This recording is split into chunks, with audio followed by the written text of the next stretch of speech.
রসুলের অপরাধটা কি ছিল বলে আল্লাহ রাসূল আল্লাহ হাবিব দুনিয়ার বাদশাহ আকাই নামদান তারে মদিনা সরকার দো আলম মক্কা বাকি মদিনার দোষী উম্মতের কান্দায় সাফায়াল মদনবী হুজুর আমার ঘর থেকে বেরিয়ে অনেক দূরে মরু ময়দানে চলে গেলেন ও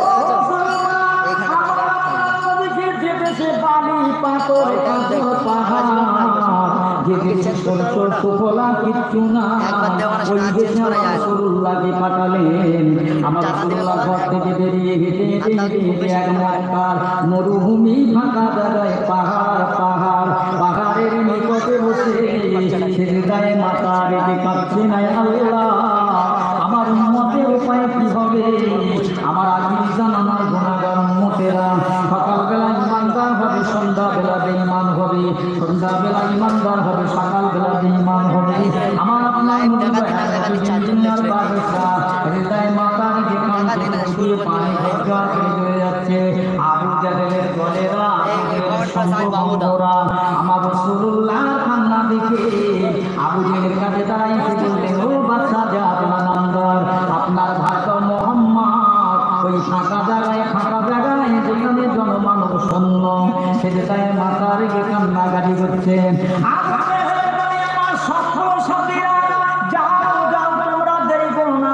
এইবার একটা সুযোগ তোমরা যাও ওই নদীর পোষা নাই নোংরাগুলো নিয়ে তোমরা গাড়িতে করে নিয়ে আমার ভাইপো মুহাম্মাদের শরীরে চাপিয়ে দাও ওর মধ্যে মরে যাবে কোটে শেষ হয়ে যাবে কাটাকাটি ধর্ম প্রচার করা বন্ধ হয়ে যাবে আমার ভাইয়েরা দোষেরা আবু জাহেলের সঙ্গবন্ধুরা তাই করলেন কিন্তু আল্লাহ আমার হাবিবকে পাঠিয়েছি আমি আমার হাবিবের দায়িত্ব নিয়েছি আমি আমার সিদ্ধান্তই নবী হয়েছে গাড়ি আমার নবীর দেখভালের দায়িত্ব আমি পারবি না পারিস না হয় না হতে পারে না আমার নবীকে তোরা মারতে পারবি না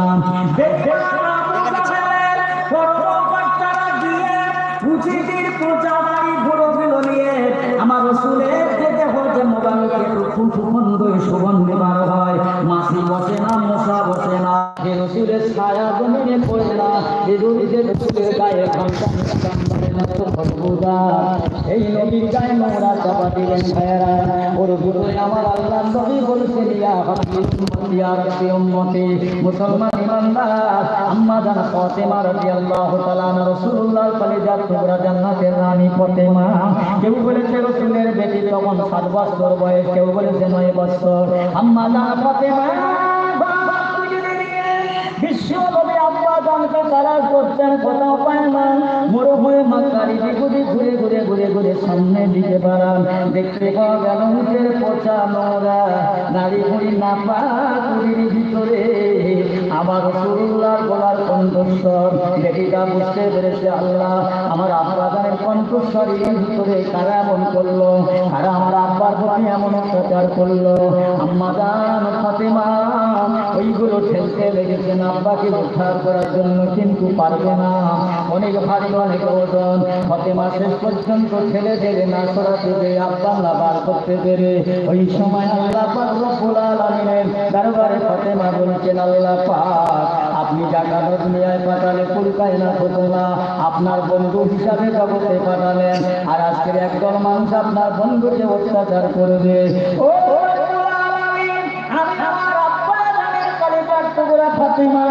আমি আমার আব্বার কষ্ট দেখতে পারি না যারা আমার আব্বার প্রতি এমন জুলুম করেছেন অত্যাচার করেছেন আল্লাহ তাদের আসমানি গজব দাও না এই কথা যখন ফাতেমা বললেন বিশ্ব নবীর কানে কথাটা শুনতে গেলেন নবী আমার আল্লাহর কুদরতি শক্তিকে আল্লাহর কুদরতি ক্ষমতাকে আমার নবী বেরিয়েছে ফাতেমার হাত দুটো ধরলেন মা হাতটা নামাও মা হাতটা নামাও ও ফাতেমা দোয়া করো মা আল্লাহ দরবারে কবুল হয়ে যাবে না ও ফাতেমা ওরা আমাকে চিনতে পারেনি বুঝতে পারেনি এই জন্য ওরা আমাকে এরকম মেরেছে খবরদার তুমি দোয়া করো না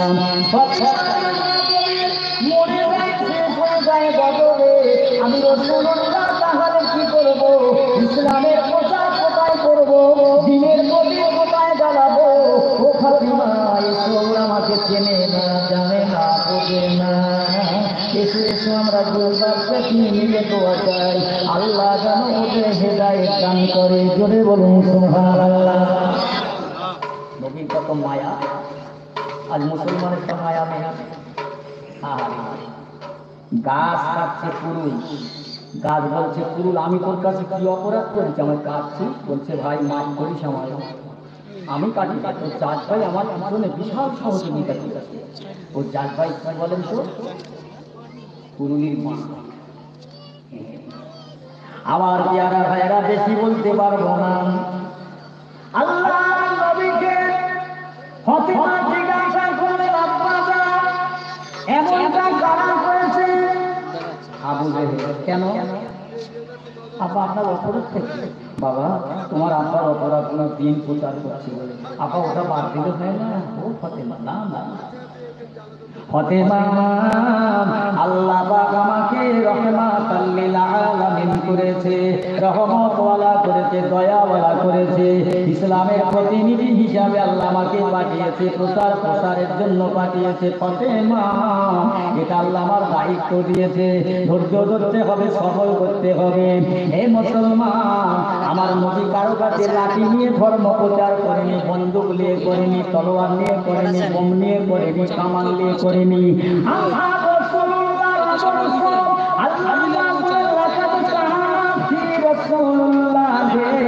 উসওয়াতুল হাসানা। আল্লাহ বলছেন আমার বন্ধুর আদর্শ ও আমার বান্দা তোদের জন্য উত্তম। ধরে ধরে বলুন সুবহানাল্লাহ। তোরা আমার নবীর আদর্শ মেনে চল।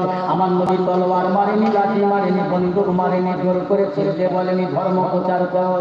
ছোট করে বলে যাই ভাই, নবী আমার এক তারিখে আম্মা জান ফাতিমার ঘরে গেলেন। ফাতিমা ফাতিমা তোমার ঘরে কিছু খাবার আছে? জি আব্বা। কিচ্ছু নাই। আমার ভাই হাসান হোসেন কোথায় গেছে? আম্মা খিদে লেগেছে, কষ্ট হচ্ছে। এই দেখো আমি মা, আমার কখনো মা খামচাচ্ছি, কান খামচাচ্ছি, আমার গায়ে খামচাচ্ছি, মা খাবার দাও, খেতে দাও। কিচ্ছু নেই আব্বা। আল্লাহ রাসূল কি করছেন জানেন? দেশে গ্রামের লোকালয় ঢুকে পড়লেন, দেখি আমার কেউ মজুরি দেয় কি, মজুরি করে আমার হাসান হোসেনের জন্য কিছু আনা যায় কি। আমার রসুল যাচ্ছে, গ্রাম দিয়ে হাঁটতে থাকতে, গো আমাকে বল কাজে নেবে, মজুরি নেবে। বলছে দাড়িওয়ালা, টুপিওয়ালা, মোল্লা মৌলভীদের কোনো কাজ নেই। হুজুর আর একটু আগে গেলেন, আবার হাঁটলেন, আবার একজন বলছে না না দাড়িওয়ালা টুপিওয়ালা এখানে কোনো কাজ নেই। আর একটু আগে গেলেন, একজন বলছে কি কাজ করবেন আপনি? আমাকে যে কাজ দেবেন তাই করব। আমার পানি খাবে, কুয়া থেকে পানি তুলে দিতে হবে, 7 বালতি পানি তুললে 3টা খাবে। হ্যাঁ দেখো, ইহুদি বালতি রশি এনেছে, বালতির ডাঙে রশি বেঁধে কুয়ায় ফেলে দিলেন। বালতি ভর্তি হয়ে গেল, টেনে তুলতে গেছেন, কুয়া বালতি রশি তার ছিঁড়ে পড়ে গেছে। এই ইহুদি এত রাগা লেগে গেছে, আমার রসুলের গাল মোবারকের চড় এত দূরে চড় পড়ে। আল্লাহ নবীর সঙ্গে সঙ্গে ইহুদিটার হাত দুটো তুলে, বাবা বাবা আপনার হাত থেকে বৃদ্ধ বয়সে কষ্ট দিলেন। ইহুদিটা চিন্তা করলেন, তাই তো, দড়িটা তো আমার, বালতিটা তো আমার, দোষটাই তো আমার। ক্ষমখায় আমি এই লোকটাকে চড় মারলাম, অথচ আমি ভুল করলাম, অথচ ওই লোকটা আমার হাত ধরে মালিশ করছে। কিন্তু জানা মানুষ না। ইহুদি দাঁড়িয়ে রয়েছেন, আমার আল্লাহ তো আমার নবীর ইজ্জত কত বাড়িয়ে দিলেন দেখলেন। ওই কুয়ার থেকে ছেঁড়া বালতিটা ভাত যেমন উঠলে গেলে ভাতের ঢাকনাটা ভেসে ভেসে বেড়ায়, আমার মায়েরা বোনেরা ঢাকনা বেঁধে টেনে অন্যদিকে দেয়। আমার ভাইরা কুয়াটা ছাপিয়ে উঠলো, বক বক বক বক করে পানিটা উপরের দিকে উঠলেন। বালতিটা ভেসে গেলেন, আমার নবী বালতিটা নিয়ে বালতিতে করে পানি তুলে যায়, গামতো রেখে দিয়ে চলে গেলেন। ইহুদির মনের মধ্যে তীর মারলো, হায় হায় একটি মানুষের শুনে আমার বাড়ি যাবার দরকার, বাড়ি যাবার প্রয়োজন। বাড়ি চলে গেলেন, বাড়িতে গিয়ে মা বেঁচে আছে, মায়ের কাছে গল্প করছেন, আম্মা জান আজকে এমন একটা লোককে আমি মজুরি নিলাম, কম দিলাম, এমন একটা মজুরিকে কাজে নিলাম, একজন লোককে মা, এই লোকটা এমন একজন ব্যক্তি, এমন একজন লোক, আমি জগতে এরকম মানুষ দেখিনি, এরকম লোক দেখা যায় না। কি হয়েছে বাবা? ও আম্মা জান, আমি কাজে পানি তোলার জন্য মজুরি নিলাম, আমার বালতি, আমার রশি, আমার রশিটা ছিঁড়ে গেল, কলকা রশি, কমজোরি দোষটা তো আমার হবে। কিন্তু আমি এগিয়ে গিয়ে না বুঝে না সুঝে ওই লোকটার গালে এত করে চড় মারলাম, ওই লোকটা আমার হাত দুটো ধরে বলছে, বাবা তুমি বৃদ্ধ বয়সে তোমার হাতটাকে কষ্ট দিলেন, হাতটাকে তুমি কষ্ট দিলেন, যাও বাবা বাড়ি যাও, হাতটাকে তো মালিশ করবে বাবা। ও আম্মা জান, এইরকম লোক আর আমি কি কোথায় পেয়ে যাবো? ওর মা বলছে, বাবা তোমরা জানো না মুসার জামানার একটা কেতাব এসেছিলেন, ওই কেতাবটার নাম তৌরাত কেতাব। ওই কেতাবের মধ্যে মাঝে মাঝে ছিল কলা মুহাম্মাদুর রাসূলুল্লাহ, আনা মুহাম্মাদুর রাসূলুল্লাহ সাল্লাল্লাহু আলাইহি ওয়াসাল্লাম। বাবা উনি হবে আখিরি নবী, আখিরি পয়গম্বর। বাবা সেই মানুষ হতে পারে, যা যা বাবা তোর কপালটা চওড়া হবে, তোর তকদীরটা লম্বা হবে বাবা। ওই লোকটার হাতে হাত দিয়ে যদি কলেমা পড়ে মুসলমান হতে পারি, দুনিয়া আখিরাত তোর জন্যে মঙ্গল হবে। জোরে জোরে বলেন সুবহানাল্লাহ। আমার ভাইরা বিয়ার পাস্তরা, মায়ের কথা শুনে ওই লোকটা কি করলেন, যে হাত দিয়ে আমার রসুলের গালে চড় মারলেন, ওই হাতটা নিজে অস্ত্র দিয়ে এক হাত দিয়ে কোপ মেরে কেটে দিলেন। ওই কাটা হাতটা দিয়ে আল্লাহ নবীর সন্ধানে বার হয়ে পড়লেন।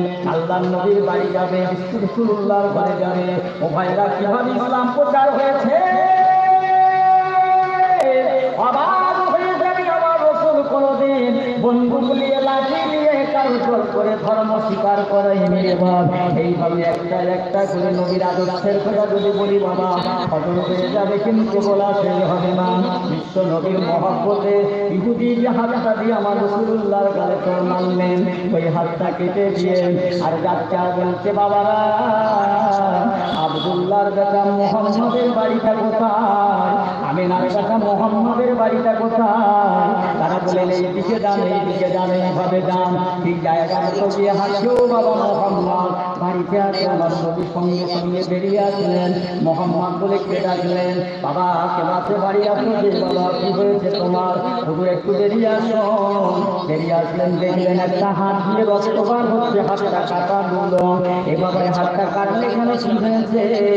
আল্লাহর হাবিব দুনিয়ার বাচ্চা হুজুর তো আমি যে হাত দিয়ে আপনাকে চিনলাম না, জানলাম না, বুঝলাম না, ওই হাত দিয়ে চড় মারলাম, ওই হাতটা মারতে সঙ্গে রাখবো না।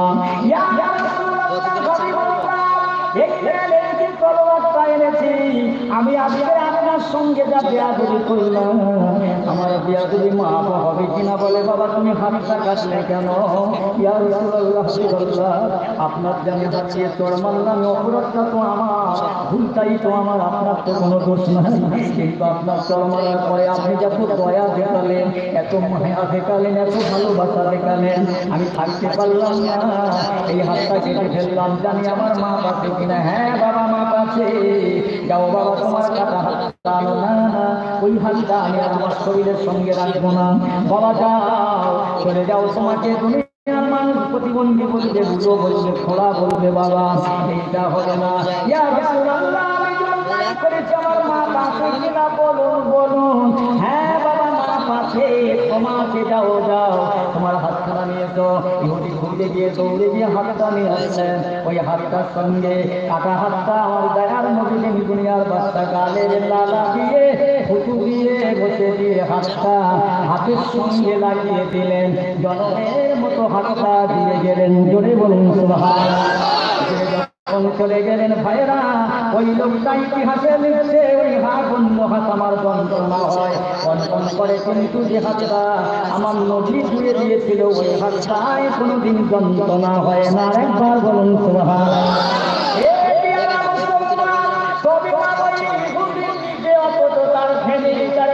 বাচ্চা ছেলে মেয়ে মা আত্মীয় স্বজনকে এনে আমার রাসূলুল্লাহর হাতে হাত দিয়ে কালমা পড়ে জনমের মতো জান্নাতের যোগ্য মানুষ হয়ে যায়। বলা যাবে না? তাহলে উম্মতে মুহাম্মাদের সে আদর্শ থাকতে হবে। এই আদর্শ মানে বলি, রসুলের খবরদার চিৎকার করবেন, নবীর বিরুদ্ধে চিৎকার করে নবীকে বেয়াদবিমূলক কথা বলবেন। বুঝছেন? আমি নিজে কানে শুনেছি, নিজে কানে বলছে, একজন গল্প করছে, বলছে এই জামানায় যদি আবু জাহেল বেঁচে থাকতো, যেভাবে ইসলাম প্রচার হচ্ছে, আবু জাহেল হেদায়েত হতো। এই জোরে বলো নাউজুবিল্লাহ, এই জোরে বলেন নাউজুবিল্লাহ। তাহলে এর প্রচার দ্বারাই বোঝা যায় আমার নবীকে আবু জেহেল দেখেছে না দেখেছে? এই কথা বলে না, দেখেছে তো? হেদায়েত হয়নি, হেদায়েত হয়নি। আর এরা বলছে এই জামানায় আবু জেহেল বেঁচে থাকলে হেদায়েত হবে। আমরা ইসলামের যা দাওয়াত দিচ্ছি, তাহলে তোমার কথার ভাবে বোঝা যাচ্ছে যে মনে হচ্ছে তোমার কথাটাই সাকসেসফুল, আর আমার নবী যেটা বলেছে আবু জেহেলের কথা ওর মধ্যে গলদ আছে। নাউজুবিল্লাহ। তোমার কথার ভাবে বোঝা কি বলি, আমার আল্লাহ স্বয়ং বলে দিতে আমার হাবিব আবু জেহেলের জন্য দোয়া করো না, ওর অন্তরে কুলুপ মেরে দিছি, মোহর মেরে দিছি, ও হেদায়েত হবে। হেদায়েত হলো কে? ওমরে ফারুক। মুসলমান হলো আবু জেহেল নবীকে দেখলো, ঘোর বিরোধী দুশমনী করলো। আমার আল্লাহ নিয়ে গেলেন কোন নবী কেমন, সবাই আল্লাহ নবী আল্লাহ রহমান আল্লাহ সমান কামতে লেগেছেন। রাতে খুশি হলো, খুশি হলো, জমিন খুশি হলো, মক্কা মদিনা খুশি হলো। আমি আর সমান খুশি হব যদি আপনার বন্ধুকে, যদি আপনার হাবিবকে একবার আমার কাছে আনেন। একবার জোরে বলা যাবে না সুবহানাল্লাহ? ও জগতের মুসলমান, তোমরা কেমন চিনেছ, আমরা কেমন চিনলাম? আল্লাহ পাক সঙ্গে সঙ্গে জিবরাইল মারফতে আমার আল্লাহর নবীকে দাওয়াত করলেন। মেআরাজ হলো, আল্লাহর সঙ্গে কথোপকথন হলো, আল্লাহর সঙ্গে রাসূলুল্লাহ ডাইরেক্ট কথা হলো। ভাইরে নবী মুসা কালিমুল্লাহ আল্লাহকে বললেন, আল্লাহ আমি আপনাকে দেখব। আল্লাহ বলেন আমাকে দেখতে পাবে না। আল্লাহ নবী বলছেন, আল্লাহ কেন আমাকে দেখতে পাবো না? বারবার যখন দাবি করছেন, আল্লাহ বলছেন মুসা আমাকে যদি দেখতে চাস তুর পাহাড়ে উঠে যা।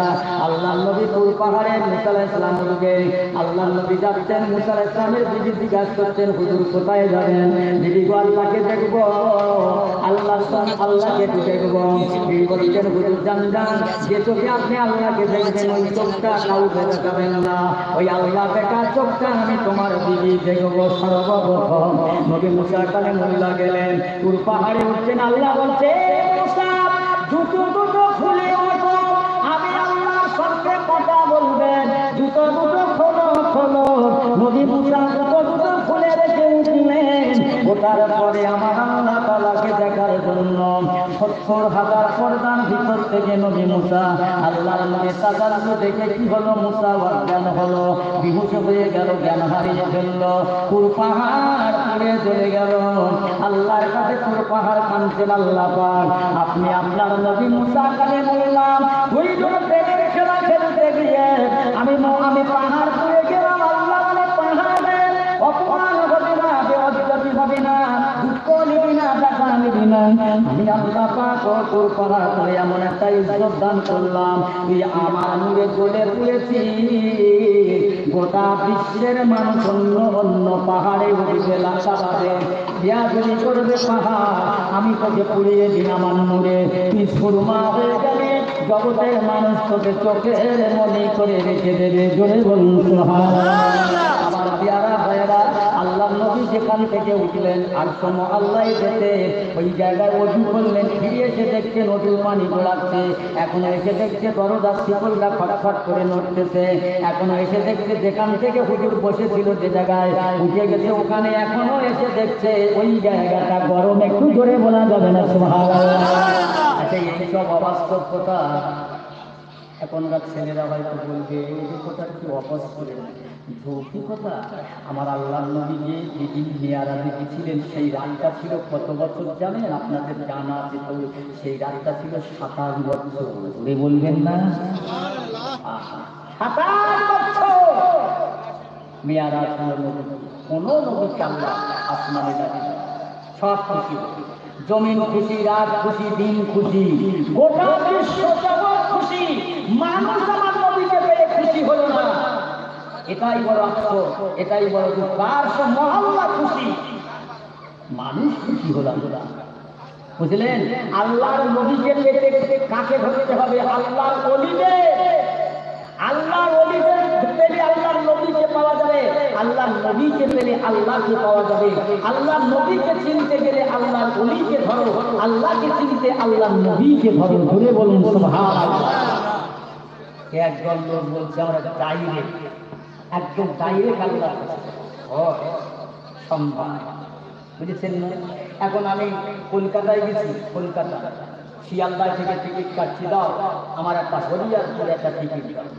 এই ভালো করে বুঝলেন, হরিয়ারপুর টিকিট দাও। টিকিট মাস্টার ঘুরে ঘুরে দেখছে তোর হরিয়ারপুর টিকিট পাচ্ছে, তার মানে কি ওখান থেকে টিকিট কাটছে, সোনালে লাগবে না, বাসে উঠবে না, সোনারপুর থেকে লাগবে না, ওখান থেকে সাইকেল ধরবে না, একদম গাড়িটা আবার ফুটে এসে যাবে। তোর এখানে স্টেশন আছে, তো টিকিট পাবে ডাইরেক্ট। এরা বলছে বাংলা কথা। তাহলে ওই যদি এইরকম বলে যে আমার হরিয়ারপুরে একটা টিকিট দাও, জীবনে বাড়ি আসতে পারবে, আর ওই কথা যদি বলে ওর যে হবে জীবনে, অমুকের ছেলে পাগল, বেদিসনে মেয়ে দিসনে খবর খবর কেন বলো তো? বলে আমি ফেলতে ছিলাম, সত্যি তুই জানিস, আমি বলতে হরিয়ারপুরে একটা টিকিট দাও, ও দিয়ে দেবে, বুঝেছে? আবার আল্লাহ নবী আর আল্লাহ থেকে ফিরে আসলেন, আম্মাদানের ঘর থেকে চলে গেলেন, এসে দেখছেন এখনো ওজু পানি গড়াচ্ছে, এখনো শিকলটা নড়ছে, এখনো সে জায়গাটা বড়।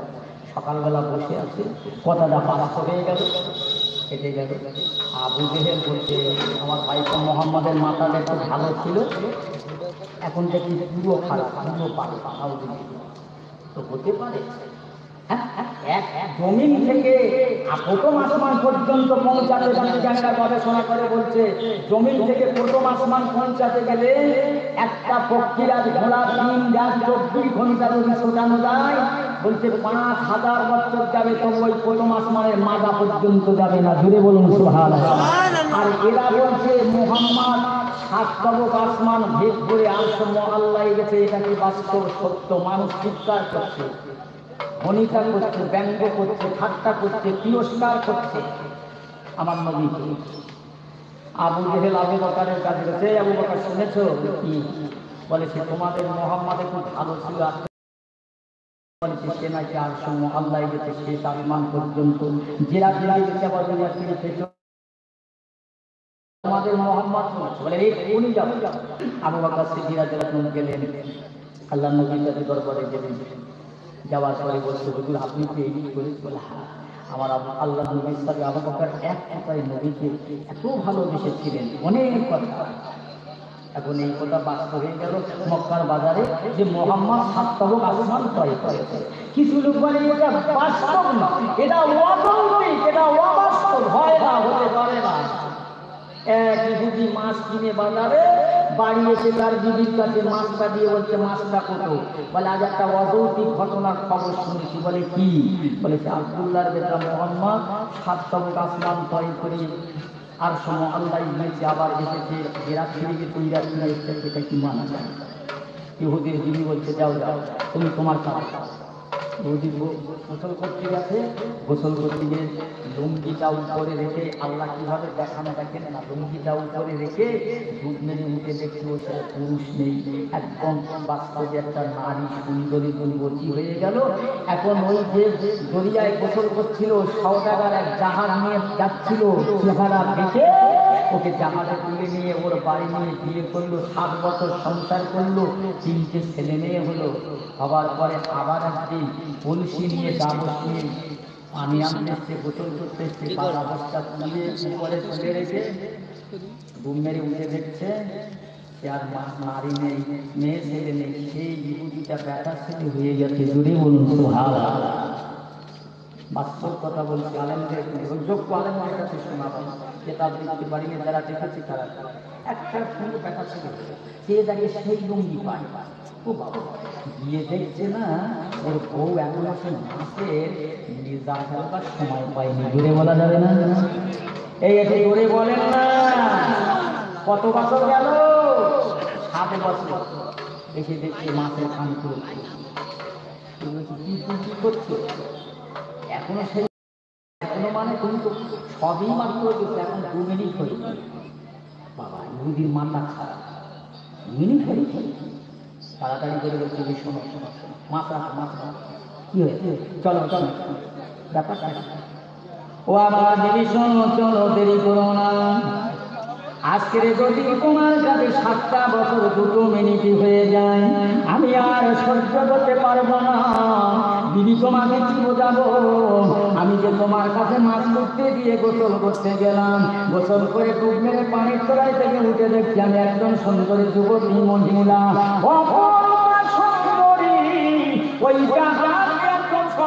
যাচ্ছিল আমাকে তুলে নিয়ে এসে বিয়ে করলো। আমি তার ঘরের ঘরণীগুণ তার দিদি হলাম, তার সঙ্গে সংসার করলাম। আমার পেট থেকে 3টে বাচ্চা হয়ে গেল। অতে বাবা আমি এমন করে গোসল করতেছে, আমি মেয়ে ছেলে হিসাবে গোসল করতে সেটা বস্তা পুড়িয়ে রেখে আবার পুকুরে টেঙায় তুলে রেখে ডুব মেরে উঠে দেখলাম আমি আর মেয়ে ছেলে নয়। আমি দেখতে গেলাম আমার সেই লুঙ্গি গো দিদি, 1টা 2 দিন নয়, 1টা বছর নয়, এইরকম করে করে 7টা বছর পার হয়ে গেল। অথচ তোমার যদি এখনো 7টা বছর 2 মিনিট না হয় তাহলে মুহাম্মদ রাসূলুল্লাহ সাল্লাল্লাহু আলাইহি ওয়াসাল্লাম মিআরাজে গেছে যাবে 27 বছর হবে, এটা আমার বিশ্বাস হয়েছে। আমি বুঝতে পেরেছি। চলো চলো এ মুসলমান দিদি বাদশাহে গিয়ে আমার দুনিয়ার বাদশার হাতে কলমা পড়ে তারা চিরদিনের জন্য মুসলমান হয়ে গেলেন। বলে বলেন না সুবহানাল্লাহ। কি এই নবীর সামনে দেয়া আমার পিয়ারা ভাইরা জানেরা, আমার বক্তব্য এই নয়। আমার নবী দিন প্রচার করতে গিয়ে কত মার খেলেন, কত অত্যাচার সহ্য করলেন, কত নির্যাতন সহ্য করলেন। এটা ছিল নবীর মুজিজা। এটা ছিল আমার ভাইরা আমার রাসূলুল্লাহকে যত কষ্ট দিয়েছে, যত জ্বালিয়েছে আমার আল্লাহ পাক আমার নবীকে তত ইজ্জত বাড়িয়ে দিয়েছে, সম্মান বাড়িয়ে দিয়েছে। ভাইরে ভাই আবু দেখে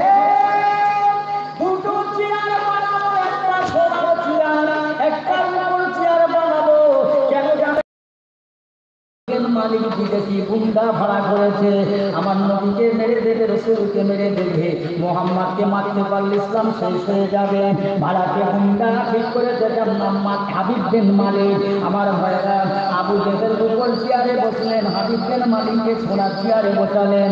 এবার আবু জেহেল খবর দিলেন আমার নবী দয়ার নবী রহমতের নবীকে, যাও যাও আমার ভাতিজা মুহাম্মদকে খবর দাও যে তোমার দাদা আবু জেহেল দুনিয়া থেকে এখনই থেকে কিছু দরকার রয়েছে, যাও। আমার নবী যাচ্ছেন, আমার হাবিবুল্লাহ যাচ্ছেন। আমার ভাইরা শোনেন শোনেন, আল্লাহ পাক কোরআন পাকে বললেন ইন্নাল্লাহা আলা কুল্লি শাইইন কাদির। ইজ্জতের মালিক আল্লাহ, বেইজ্জতের মালিক আল্লাহ। আল্লাহ যদি চায় ওকে ভিখারিকে বাদশার আসনে বসাতে পারে, আবার বাদশার আসন থেকে বাদশাকে নামিয়ে দিয়ে কত ভিখারি বানাতে পারে। জোরে বলুন সুবহানাল্লাহ। কি বাবু পারে না? এই জোরে বলেন পারে না? অবশ্যই পারে। তুমি কিসের গরিমা দেখাও, আল্লাহ সব পারে। হাবিবের মালিক বসে আছে, আমার নবী টুক টুক টুক টুক করে যাচ্ছে, কিন্তু রাসূলকে মারার জন্য আবু জেহেল এসে ভাড়াকে বসে যায়। কি বলবো আমার ভাইরা, আমার দোস্তেরা, আলেমরা বলছে, ইতিহাস লিখছে হাবিব বিন মালিক আমার রাসূলকে দেখতে দে, আমার নবীকে দেখতে দে। হাবিব বিন মালিক চেয়ার গাইতে আমার রাসূলুল্লাহর হাতটা ধরে আল্লাহর নবীকে হাবিব বিন মালিক চেয়ারটা ছেড়ে দিয়ে ওই চেয়ারে আমার নবীকে বসিয়ে দিলেন। একবার জোরে বলা যাবে না সুবহানাল্লাহ। ও মুসলমান ইমানদারেরা, আবু জেহেলের মাথা গরম। এই কাহিনী চেহারা একে মারার জন্য দিয়ে আসলাম, আর কি করবো? ভাইরে ভাই আমার দোস্তেরা, হাবিব বিন মালিক কি করলেন, আমার রাসূলুল্লাহকে চেয়ারে বসিয়ে দিয়ে দুটো হাত ধরে আল্লাহর নবীকে বললেন, ইয়া রাসূলুল্লাহ, হাবিবাল্লাহ, আপনি আমাকে হাত ধরে কলমা পড়িয়ে দেন। কলমা পড়ে চিরদিনের জন্য হাবিব বিন মালিক মুসলমান হয়ে যায়। এ মুসলমান বাকিয়াতে কবর করবে না। এ মুসলমানের সাহাবীরা, আমি আবু বকরের রাস্তা গোসল দিয়ে কাফন পরিয়ে জানাজা পড়ে তোমরা কি করবে?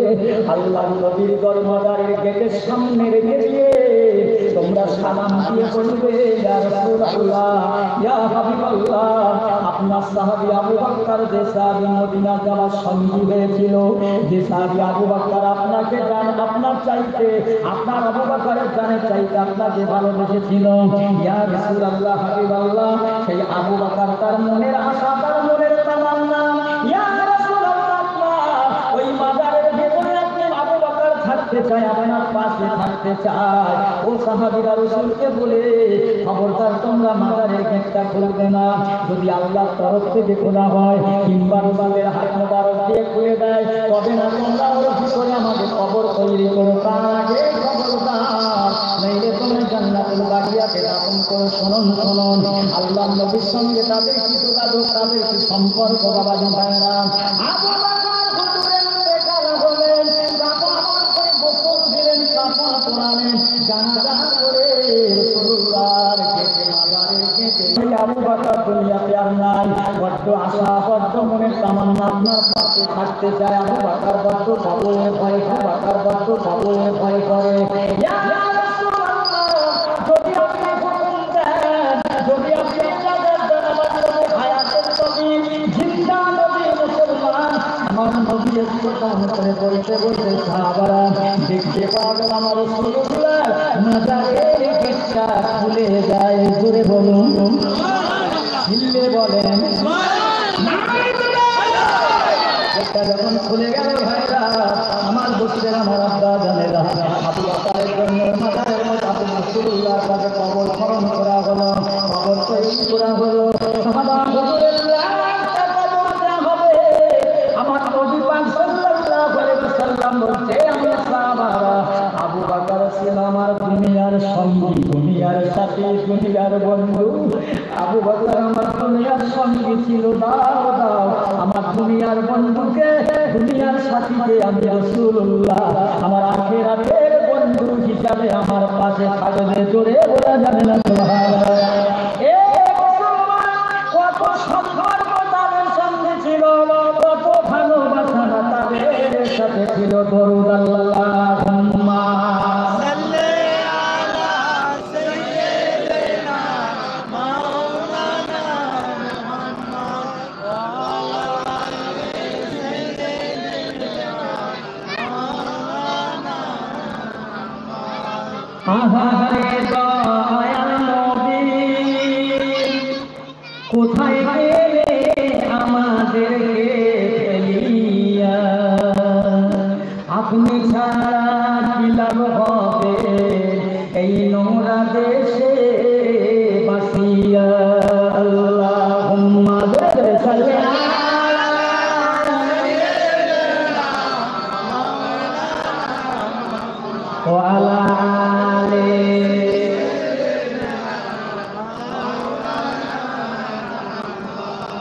হইতাম যদি ফুলের মালা খুশবু ভরা গোলাপি, কিংবা যদি বুলবুলি যাইতাম আমি রওজা পাকে, হইতাম আমি মদিনা দিবানিশি দরুদ পড়ে জুড়িয়ে নিতাম আমার প্রাণ। আল্লাহুম্মা সবাই পড়ে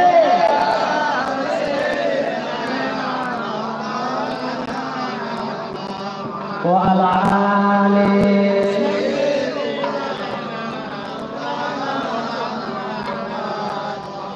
সেই নবীর জন্য জান দিয়েছিল দুটো লোক আমাদের ভারতের জমিনে। এসে দুটো লোককে চেনে,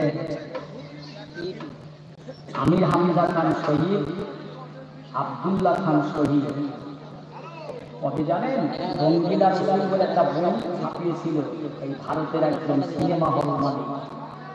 মুসলমান কোথায় দেখছে সিনেমা হল মালিক রঙ্গিলা রসুল বই ছবি করে সিনেমার পর্দায় দেখাচ্ছে, নদীকে বেবদ্ধি করছে, বেয়াদবি করছে। দুটো ছেলে আমির হামজা খান শহীদ, আব্দুল্লাহ খান শহীদ, দুটো ছেলে কোথায় থেকে আসছে? পাঞ্জাব থেকে। পাঞ্জাব কলকাতায় এসে বলছে এই দেশে এক সিনেমা হল মালিক আছে, সেই মালিকটার বাড়ি কোথায়? যিনি রঙ্গিলা রসুল বইয়ের ছবি চালাচ্ছে। কেন বাবা? একটু দেখা করতে এসছি তার সঙ্গে। ও বসে ডেকে দিচ্ছি। বাবা ডেকে দিলেন, একদম লাশ সাহেব বটবট বটবট করে এসে হাজির। কারা বাবা? কোথায় থেকে এসেছে? খবর? কি খবর মানে? আপনার সঙ্গে দেখা করতে এসেছি। আপনি বিরাট একটা কাজ করেছেন, আপনি পুরস্কার পাওয়ার যোগ্য। আপনি রঙ্গিলা রসুল বইয়ের ছবি করে পর্দায় চালাচ্ছেন না, বলে হ্যাঁ, তাই আপনার পুরস্কার দিতে। পুরস্কার দেবে? হ্যাঁ বাবা, আপনার পুরস্কারের জন্য 2 লাখ টাকা আনা হয়নি, ফুলে এনেছি স্বামী তো তলোয়ার। পুরস্কার দেওয়া হবে, জুড়ে বলুন সুবহানাল্লাহ। দেয়া দেয়া করলে নবীর সম্পর্কে বিরাট কাজ করেছে। 2 ছেলে 2 ভাই, একেবারে দিবালোকে দিনের বেলা তার ঘরে ঘর থেকে মাথাটা দাবি করেছেন। কেস হলে হাজত বন্দী হলেন, জেল বন্দী হলেন, কোর্টে তুললেন। কোর্টের উকিল বলছে দেখো বাবা, তোমাদেরকে ছেড়ে দেওয়া হবে, একটা সময় কথা বলতে বাঁচানোর কোনো কায়দায় তোমাদের বাঁচানো হবে না। তোমরা একটু বলবে যে আমরা মানি, আপনি ও কথা বলবেন, ও কথা বলবেন। ও কোর্টের উকিল সাহেব, আমরা বাড়ি থেকে বেরিয়েছি, সিনেমা হল মালিককে আমরা শেষ করে দেবই বলে রাসূলুল্লাহর ছবিটা পর্দায়, সিনেমা হলের পর্দায় দেখাচ্ছেন। এত বড় বেয়াদবি সহ্য করবো না। হাসতে হাসতে আমরা মিথ্যা কথা বলতে পারবো না। আমরা মিথ্যা কথা বলে দুনিয়ায় বাঁচতে চাই না, সত্যি কথা বলে শহীদ হতে চাই। জোরে বলুন সুবহানাল্লাহ। মুসলমান তালে তাল মেলাও, তালে তাল মিলে না মুসলমান এখানে আছে, এখানে এই রাসূলুল্লাহ জামানায় একজন আছে, ওমর ফারুক গাড়ি আছে, হুজুর আমি সকলের কাছে ভালো মেরেছি আছে। হুজুর বলে না, হুজুর কত বড় মুনাফিক, বলছে সব জায়গায়, সব জায়গায় বেঈমানের কাছে ভালো, এক জায়গায় ভালো, সব জায়গায় ভালো হওয়ার মানে কি? সব জায়গায় চাল কিসের ভালো? ভালো আমার রসুলকে অপমান করবে, আবার এক জায়গায় রসুলকে ভালোবাসবে, এটা মুনাফিক। এই মুনাফিক সব জায়গায় ভালো মুনাফিক। দেখবেন মুনাফিকের কাজ কাজ সব জায়গায়। রাগ করছেন নাকি আমার কথা? রাগ করবেন না, দুঃখ লেগে বাবাজিরা ভাইরা, বাচ্চা বিয়ের মতো তারা ইমানকে রেখে দুনিয়ায় তাদের কোনো বৈভব ছিল না, তাদের কোনো চাকচিক্য নাই। ওদের হাকিম উকিলকে বলছে আপনি অমন কথা আমাদের অমন কথা আমাদের বলবেন না। আমরা হাসতে হাসতে, আমরা শুনে যদি দেন ফাঁসিতে দেন, হাসতে হাসতে জীবন দিতে রাজি আছি, তবু মিথ্যার কথা বলে বাঁচতে চাই না। ও তাদেরকে ফাঁসি হলো পাইছে দিবালোকে, ওই দুজনকে কলিকাতা কোপড়ার পৌরসভার জমিনে দুজনকে দাফন করা আছে। যদি পারেন একবার ঘরে দুটো কবর জিয়ারত করে আসবেন, তারাই ছিল আল্লাহর ওলি। আমি হামজা খান শহীদ, আব্দুল্লাহ খান শহীদ, তারাই ছিল বাপের বেটা। জোরে বলুন সুবহানাল্লাহ। আমার তোমার মতো লোক নয় বাবা, বেয়াদবি করুন। আল্লাহ নবীর সাথে আল্লাহর সাথে বেয়াদবি করতে যেও না। নামাজটা 5 ওয়াক্ত করো, সত্য কথা বলো, হালাল খাও। আপনারা জানেন বক্তা ছিল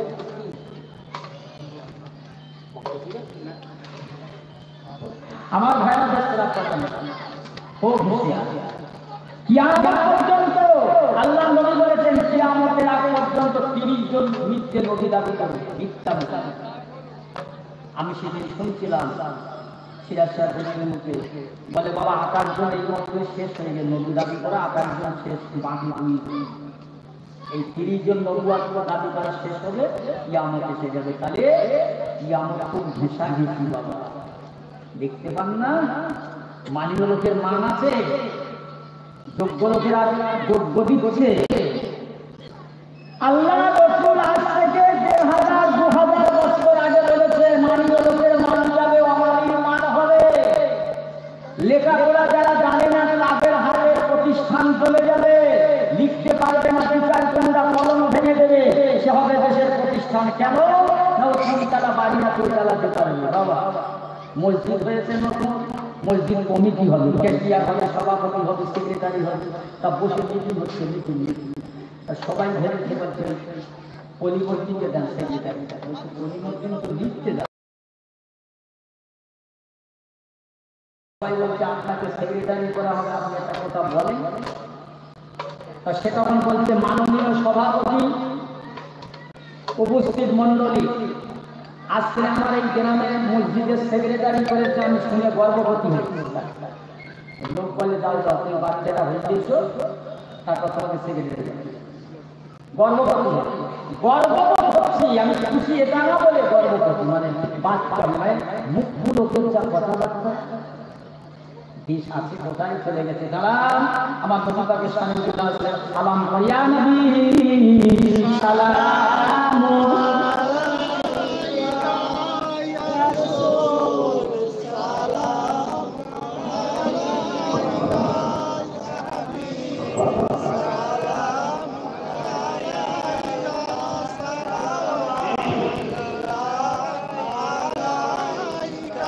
আচ্ছা, চাষি যারা পাট চাষ করে, পাট বোনার পরে পাট যদি 1 বছর লম্বা হয়, মাঝখানে থাকা 2 দিনে ভালো, চাষির দেখে মন খারাপ হবে।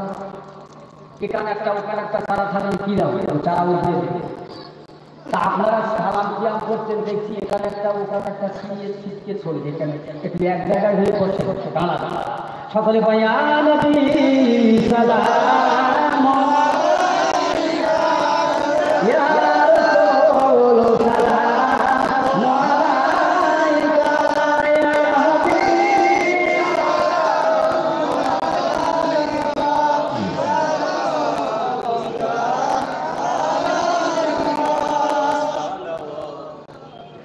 যেতে গাইল দিলেন যে খুলে দাও আসমান মেরে এসেছে নবীদের সরদার করিয়ে আল্লাহ রোজি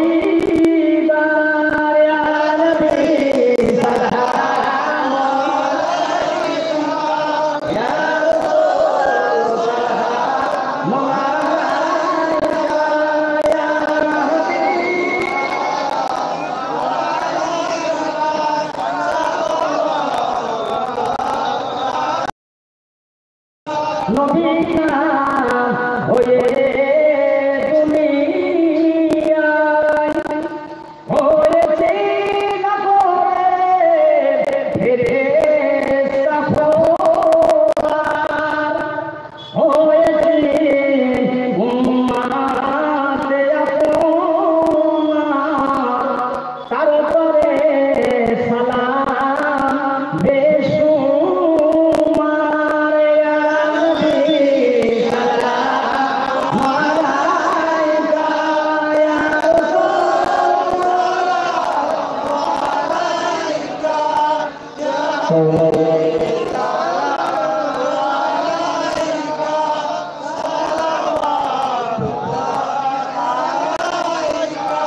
আপনারে ওসিলা দিয়া কান্দিলে আব মোহাওয়া হইল রে মামা ময়া কবুল করিলেন গো ইয়া নবী সালাম ইয়া রাসূল সালাম আলাইকা ইয়া হাবিব সালাম সালাতুল্লাহ আলাইকা। সবাই বসে নিয়ে রব্বি সাল্লি সালাম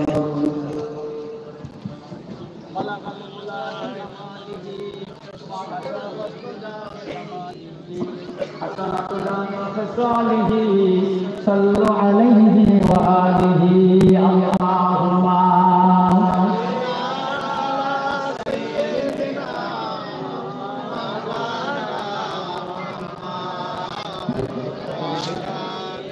করে দিচ্ছি বাবা, আলহামদুলিল্লাহ।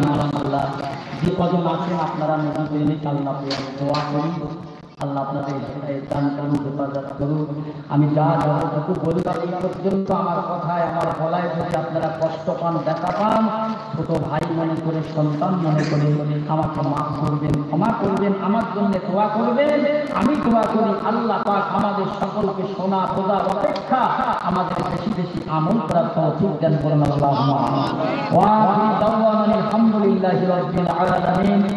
আসসালামু আলাইকুম। আপনারা কি আমাকে সালাম দেন তো? আসসালামু আলাইকুম। ওয়া আলাইকুম আসসালাম ওয়া রাহমাতুল্লাহি। এখন আযান হবে তাই তো? আযান হবে নামাজ, আযানের সাথে সাথেই নামাজ শুরু হবে ইনশাআল্লাহ।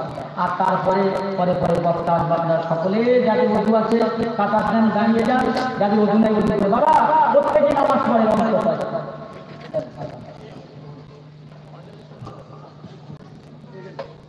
মসজিদে আজান হয়ে গিয়েছে, মসজিদে আজান হয়ে গিয়েছে, এখানে আজান হবে, আজান বাদ সঙ্গে সঙ্গে মসজিদে জামাত হবে। জামাত বাদ জনাব হযরত মাওলানা আজিজুর জুলফিকার রহমান আজিজি সাহেব তিনি এসে গেছেন। নামাজ বাদ সঙ্গে সঙ্গে তিনি স্টেজে চলে আসবেন, মিনিট 15-এর মধ্যেই তিনি স্টেজে চলে আসবেন।